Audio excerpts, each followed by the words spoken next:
저는 노동조합법 제1요구에 찬성하기 위해서 이 자리에 나왔습니다. 먼저 한 가지만 묻겠습니다.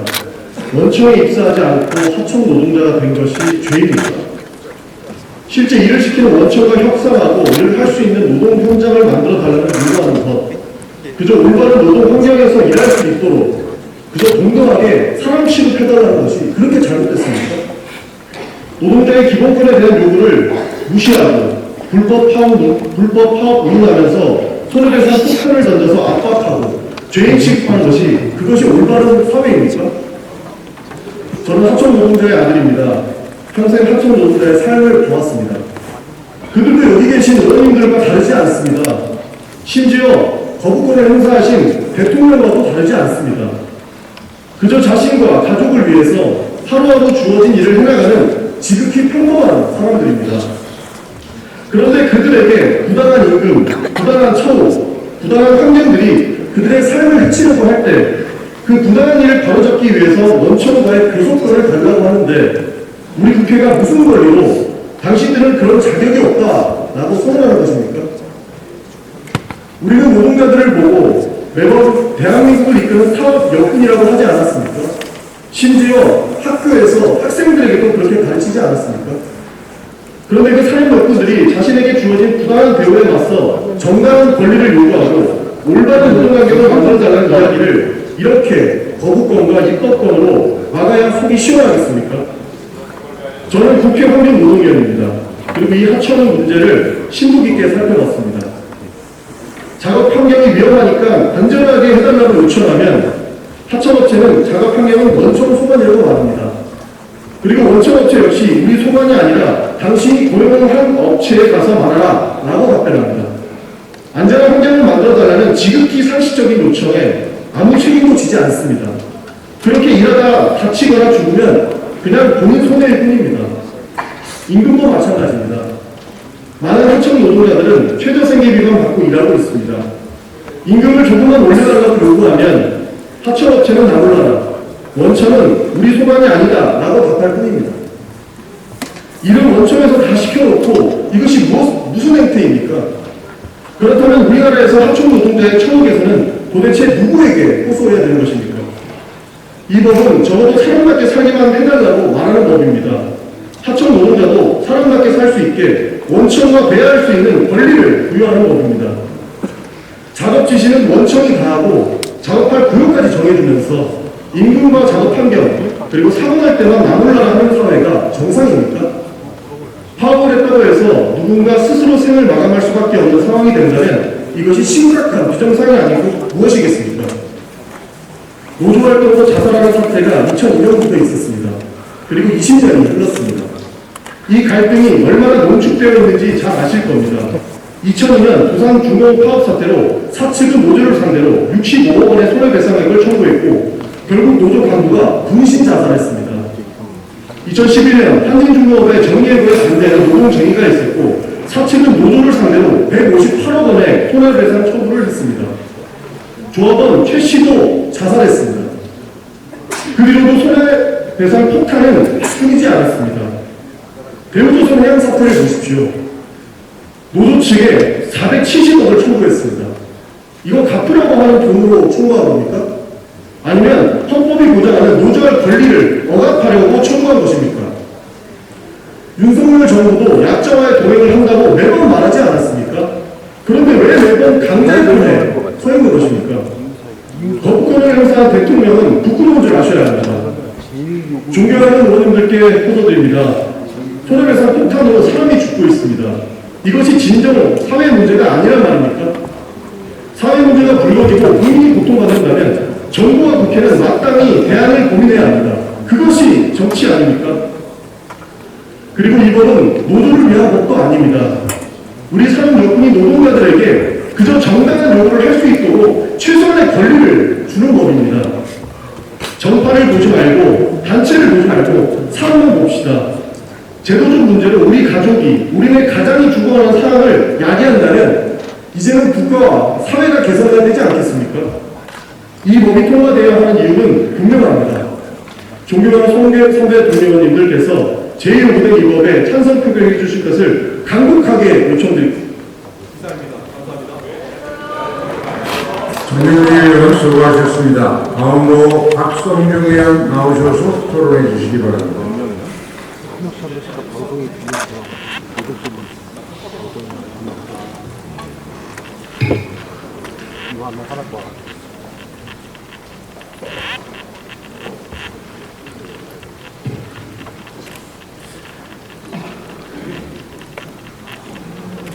존경하는 김대표 국회 의원님과 선배 동료 의원 여러분, 국회가 기술정보방송통신위원회 간사 국민의힘 박상중 의원입니다. 민주당이 민노총 언론노조, 민언련 등의 친민주당 세력들과 함께 반민주적인 절차로 강행했던 방송 3법에 대해서 윤석열 대통령께서 제2호권을 행사했습니다. 개혁된 방송 3법이 시행된다면 대한민국의 공영방송은 지금보다 더 심각한 노영방송이 될 것을 불보듯 뻔한 상황이었으나 대통령께서 이를 막아내고자 거부권을 행사한 것입니다. 국민을 위해 당연한 조치입니다. 그런데도 민주당은 악법 중의 악법인 방송 3법에 대해서 재표결을 요구하며 공영방송 자격에 대한 미련을 버리지 못하고 있습니다. 이 개혁된 악법의 문제를 구체적으로 말씀드리겠습니다. 첫째, 민주당 방송법은 절차적 정당성이 없습니다. 민주당은 방송법을 국회 가방이 전체의 법안 소위를 독단으로 처리했을 뿐만 아니라 법사위와 본회의 직회부까지 국회법에 따른 모든 절차를 깡그리 무시한 채 날치기로 처리했습니다. 둘째, 내용상으로도 공영방송 이사회를 민주당이 장악하게 만드는 법입니다. 민주당 방송법은 공영방송 이사회를 현재 9인에서 11인에서 21명으로 대폭 확대하는 것입니다.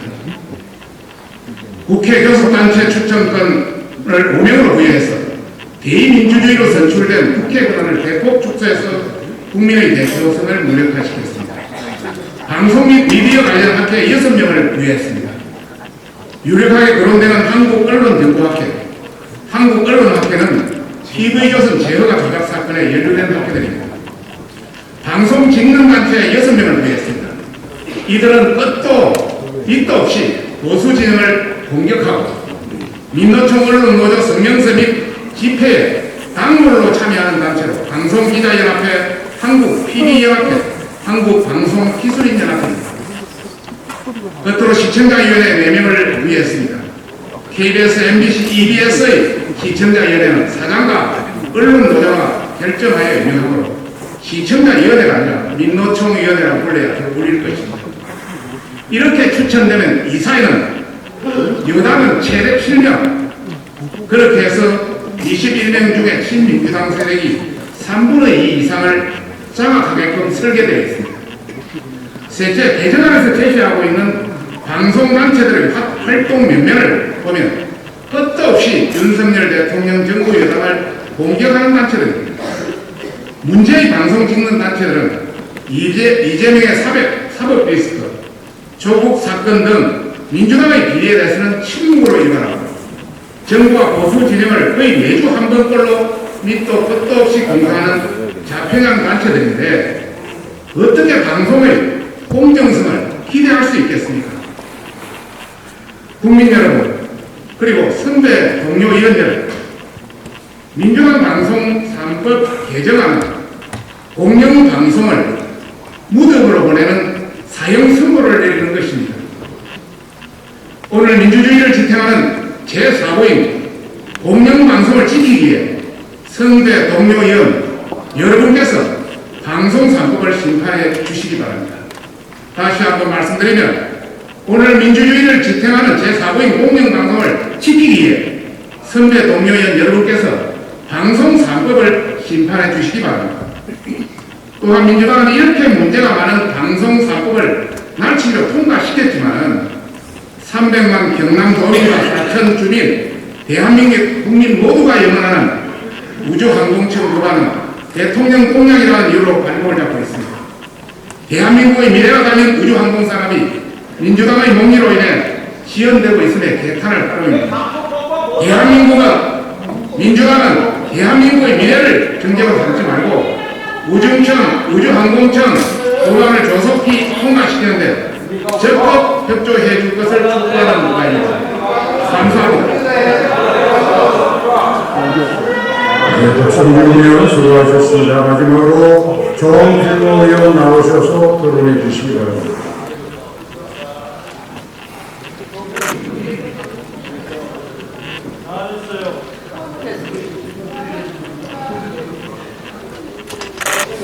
존경하는 국민 여러분, 김진태 국회의장님과 선대 동의원, 더불어민주당 비례대표위원 정준입니다. 우리 국회는 지난 12월 9일 방송법과 방송문화진흥회, 한국교육방송공사법 등 일부 개정안을 통과시켰습니다. 이는 공영방송을 시청자이자 그 주인인 국민께 돌려주고자 하는 것이었습니다. 정치 권력이 자신들의 유불리에 따라서 공영방송 사장 선출과 이사회 구성에 개입하는 부당한 관행과 잘못된 역사를 바로잡기 위한 첫걸음이었습니다. 그러나 국회에 되었다는 윤석열 대통령의 거부권 행사로 또 한 번 위기에 놓쳐졌습니다. 윤석열 정부가 거부권을 행사한 이유는 모순적이고 편협함으로 가득 차 있습니다. 정부는 미래지향적인 새로운 역할 정립보다는 지배구조 변경에 지나치게 편중되어 있다고 주장을 하고 있습니다. 그러나 공영방송의 미래지향적인 새로운 역할 정립을 위해 가장 시급한 것이 바로 정치권의 부당한 개입을 차단하는 것 아닙니까? 그럼에도 불구하고 윤석열 정권은 이를 애써 외면하고 있습니다. 정치적 압력과 압박에 굴복한 지금 KBS의 모습은 어떻습니까? 뉴스 시사 프로그램 진행자들은 하루아침에 강제학자 통보를 받고 쫓겨났습니다. 비판이 사라진 KBS 뉴스 모두는 공영방송인지 반주의 국영방송인지 구분하기 어려울 지경입니다. 부당한 방법으로 MBC마저 장악하겠다는 정권의 탐욕은 단번에 성공하지 못했지만 박문진 이사회와 MBC 경영진에 대한 압박은 여전히 공영방송 존립을 위협하고 있습니다. 모두 공영방송 지배구조가 정치 권력의 영향력에서 자유롭지 못한 현 체제의 구조적 한계 때문입니다. 이런 문제를 극복하기 위해 개정안에서는 이사진 21명 중 국회 교섭단체 추천 몫을 5명으로 줄인 겁니다. 윤석열 정권은 또한 국회 개정 법률안을 심각하게 왜곡하고 있습니다. 정부는 이해관계나 편향적인 단체 중심으로 이사회가 구성된다고 주장을 하고 있습니다. 그러나 개정 법률안은 공영방송 이사 추천권을 방송 및 미디어 관련 학회와 기자, PD, 방송기술인 단체, 그리고 시청자위원회에 고르게 보장하고 있습니다. 이들 학회와 단체는 보수와 진보를 아우르는 다양한 생각을 가진 분들로 구성되어 있다는 것은 분명합니다. 그런 만큼 특정 이념에 치우치지 않고 다양성과 전문성 있는 분들로 이사를 추천할 수 있는 겁니다. 편향적인 것은 이사 추천권을 가진 이들 학회와 단체가 아니라 윤석열 정부의 삐뚤어진 언론관입니다. 정부의 주장은 오직 방송장악을 위해 여론을 오도하려는 심각한 왜곡이고 의도적인 독해입니다. 국민의 눈을 가리고 귀를 막아 기필코 공영방송을 장악하겠다. 이것이 바로 윤석열 정권이 거부권을 행사한 본질이 아니고 무엇이겠습니까? 틈만 나는 자유를 외치는 윤석열 정부지만 방송과 언론에서 이제 그 자유는 실종됐다는 탄식의 소리가 들리지 않습니까? 국민의힘 의원들의 호소입니다. 민주주의 없이는 보수도 숨쉴 수 없습니다. 보수와 독재, 언론 및 방송의 자유와 통제를 구분하실 줄 아는 의원님들의 최소한의 양식과 양심을 보여주시기를 간곡히 부탁드립니다.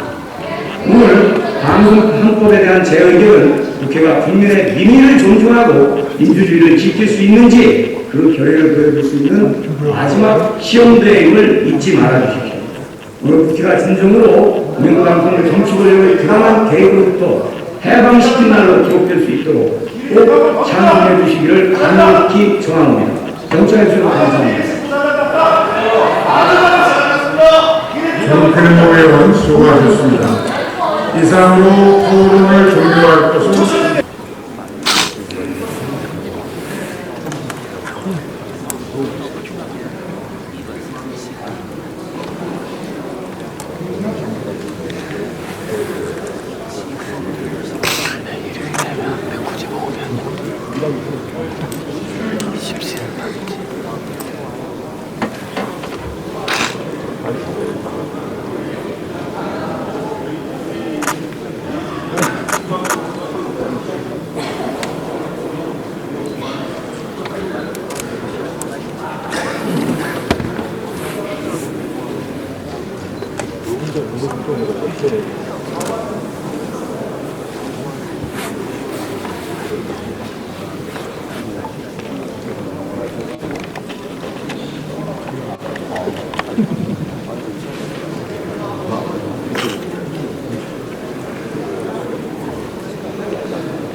이미 정지 보기 전에 이미 제목을 뽑고 있을 거야. 아니 이미 뽑았을 거야. 안 될 거 뻔한 거.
여기 앉아. 가운데? 쭉 가시죠.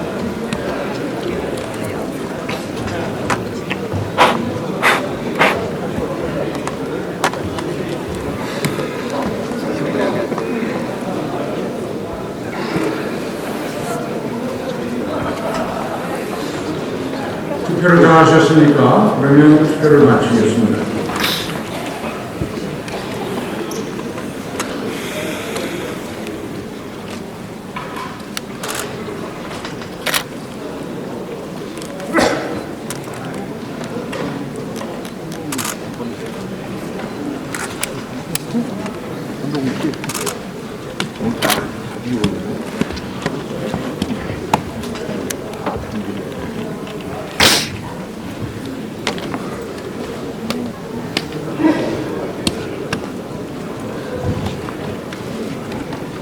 아, 209명이야.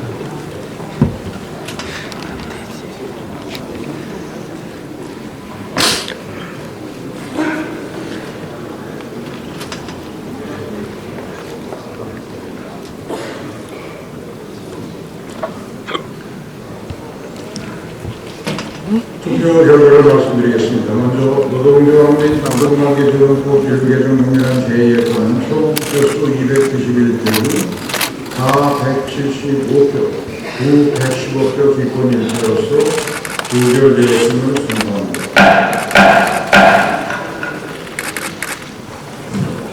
다음 방송법 일부 개정 동일한 제2예산 총 표수 291표 중 다 177표, 부 119표, 기권 1표로서 의결되었음을 선포합니다.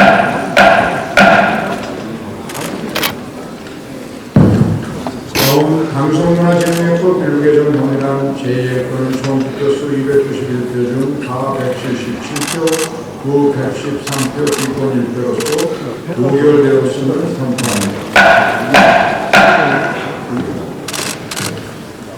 다음 한국교육방송본사법 일부 개정 동일한 제2예산은 총 득표수 291표 중 가 176표, 후 114표 기권일표로서 의결되었음을 선포합니다.